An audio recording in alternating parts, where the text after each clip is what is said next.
আমার বিষয় হলো ওর কোথায় ইঞ্জুরি হয়েছে, আমাদের দেশের ডাক্তাররা এটাকে বের করতে পেরেছে ওই ইঞ্জুরিগুলো কোথায় কোথায় হয়েছে, সেই ইঞ্জুরির ট্রিটমেন্ট বিশ্বের যে দেশে ভালো হবে আমি মনে করি সেই দেশে নেওয়াটাই বেটার। ইতিপূর্বে আমাদের এক সময় রাশেদ খান মেনন, আসম আব্দুর রব তাদেরকে বিদেশে পাঠানো হয়েছিল প্রক্রিয়া অনুযায়ী, এবং বের করা হয়েছিল কোন জায়গায় আঘাতপ্রাপ্ত এবং কোথায় ট্রিটমেন্ট ভালো হবে। বিদেশে পাঠিয়ে দিলাম কোথাও এক জায়গায়, তাহলে কিন্তু হবে না। যদি উদ্দেশ্য থাকে ভালো করার, তাহলে যেখানে ট্রিটমেন্ট করলে ভালো হবে সেখানে তাকে ট্রিটমেন্ট করতে দেওয়া উচিত। অনেক ভালো ভালো জায়গা আছে।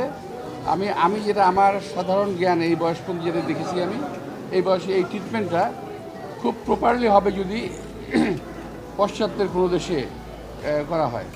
বিশেষ করে এই ট্রিটমেন্টটা আমি এটা আমাকে আবার কেউ ভুল বুঝবেন না, আমি যতটুকু আমার জ্ঞান আছে তাতে বলছি এই ট্রিটমেন্টটা সবচেয়ে বেস্ট হবে যদি জার্মানিতে পাঠানো হয়।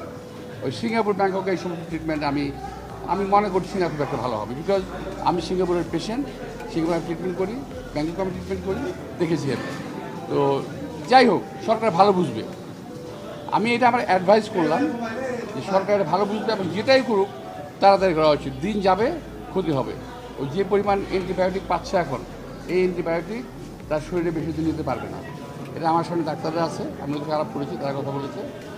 তো আমি ডাক্তারি কোনো প্রেসক্রিপশন দিতে চাই না।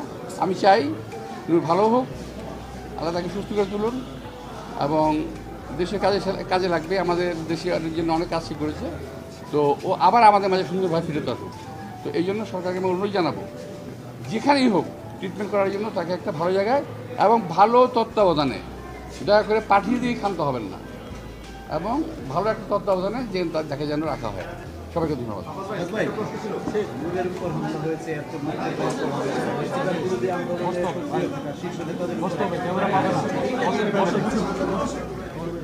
এই কথাটা আমি কিছুদিন আগে শুনেছিলাম যে টার্গেট করে কিছু লোককে হামলা করানো, এটা বেশ মাঝখানে আগে শুনেছিলাম আমি।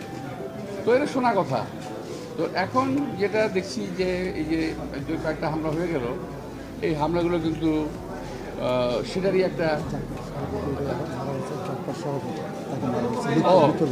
লুৎফর সাহেবকে মারা হয়েছে, জাকপা সব মারা হয়েছে, আমি তার তীব্র নিন্দা করেছি। কিন্তু এই হামলাগুলো সরকারকে এখন দেখা দরকার করতে হচ্ছে। যদি না হয় আমরা বুঝবো যে সরকার বোধহয় ধরে রাখতে পারছে না, তাদের কমান্ড ধরে রাখতে পারছে না। সবাইকে ধন্যবাদ।